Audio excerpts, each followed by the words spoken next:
मुलांनी आई-वडिलांचे स्वप्न पूर्ण करावे. देवीदास वैद्य, लोणी मावळा प्रतिनिधी विकास शेंडकर सर.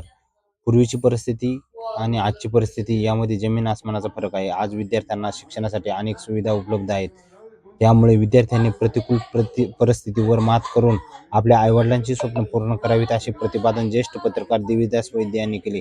यावेळी शिक्षण विभागाचे समन्वयक वाळुंज सर, दैनिक लोकमतचे प्रतिनिधी रोकडे सर, विद्यालयाचे मुख्याध्यापक संतोष झरेकर सर यांच्या हस्ते प्रमुख पाहुणे देवीदास वैद्य यांना शाल श्रीफळ देऊन सत्कार करण्यात आले. कार्यक्रमास बाबाजी मावळे, अमृता लोंढे, सूर्यकांत लाळगे, बाळासाहेब मापारी, विकास शेंडकर, राजाराम भोर, विजय लाळगे यांच्यासह ग्रामस्थ उपस्थित होते. माझी मुलगी किंवा मुलगा शाळेत जावा, त्यांनी शिकावं याची त्याची इच्छा असते आणि तुम्ही त्यांची इच्छा पूर्ण करायला खूप खूप मोठे व्हाल आणि तुम्हाला खूप शुभेच्छा. शेवटी जाताना सांगतो, आभाराचा भार कशाला, सत्काराचा हार कशाला. आपण आपले सर्व प्रेमात राहू. आपल्याला हार पुऱ्यांची काही गरज नाही. धन्यवाद. सरांनी माझा सत्कार केला.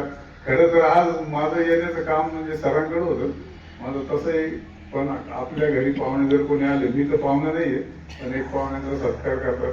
विद्यालयाला खूप खूप धन्यवाद. लोकमततर्फे तुम्हाला सर्वांना खूप शैक्षणिक शुभेच्छा. धन्यवाद. आपण सुद्धा तेवढे पुढे पोहोचलेले कोणाला माहिती आहे. या वयामध्ये आपल्याला कुठेतरी आकर्षण निर्माण होतं एक दुसऱ्याबद्दल. आपण अभ्यास सोडून ज्यावेळेस चित्रपट पाहतो ना, चित्रपट पाहत असताना कुठेतरी ते चित्रपटामधले एखादी हिरोईन पाहिले ना, आपण आपली हिरोईन तिला समजतो.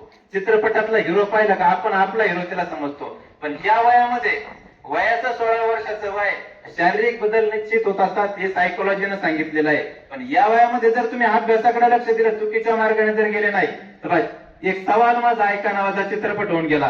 त्याच्यामध्ये जगदीश खेगोडकरांनी एक गीत गायलेलं आहे. तारुण्याच्या उंबरठ्यावर पहिलं वळण नाक्याचं, तारुण्याच्या उंबरठ्यावर पहिलं वळण नाक्याचं, 16 वरीच धोक्याचं ग, 16 वरीच धोक्याचं. की काही काळ आमच्या काळात फार हे गीत गायलं, पण आज जर परिस्थिती पाहिली, 16 वर्षाचं जे वय हे धोक्याचं नसून मोक्याचं आहे. कारण या वयामध्ये आपण ज्या 16 वर्षाच्या वयामध्ये 10वीला आहे हे विद्यार्थी, आपण निश्चित महावैष्णव ज्ञानेश्वर माऊलींचा आदर्श जर घेतला, ज्यांनी ग्रंथराज ज्ञानेश्वरी सारखा ग्रंथ लिहिला, जो जगाला संदेश देण्याचं काम करतोय. आपण जर अभ्यासाकडे लक्ष दिलं तर आपण निश्चित असं आपल्या शाळेचे माझे विद्यार्थी आज पुढच्या पदापर्यंत, अधिकारी पदापर्यंत पोहोचले, आपण सुद्धा तिथपर्यंत पोहोचू शकतो. याच्यासाठी काय करणं गरजेचं आहे? अभ्यास करणं गरजेचं आहे. तुम्हाला 3च व सांगितले होते. कोणते? विद्यार्थी दशेमध्ये 3 व कोणते व सांगितले? पहिला वेळ, दुसरी आणि तिसरं. हे 3 गोष्टींचं जरी तुम्ही अनुकरण केलं तर जीवनात निश्चित यशस्वी होऊ शकता तुम्ही. आजही आपण NMMS चा स्कॉलरशिपचा रिझल्ट पाहिला तर आपले विद्यार्थी, आपल्या शाळेचे विद्यार्थी चमकतात. त्यांचाच आदर्श आपण घ्यायचा. तुम्हाला एक वाक्य सांगितलं, संगत चुकली जीवन लयाला जातं, पंगत चुकली एक वेळचं जेवण जातं. हुशार विद्यार्थ्यांची संगत करायची. तू अभ्यास करतोय असं समजायचं नाही का मला येत नाही. हे वय तुम्हाला सांगितलं, लात मारायची तर पाणी काढण्याचं वय. आपण काहीही करू शकतो. आजही तुम्ही ठरवलं ना मला पुढे जायचं, तुम्ही जाऊ शकता. हे वय आहे लात माराल तिथं पाणी काढण्याचं. सर्व विद्यार्थ्यांना मी शुभेच्छा देतो. सर्वांना पुढील परीक्षेसाठी, भावी आयुष्यासाठी सुद्धा शुभेच्छा देतो.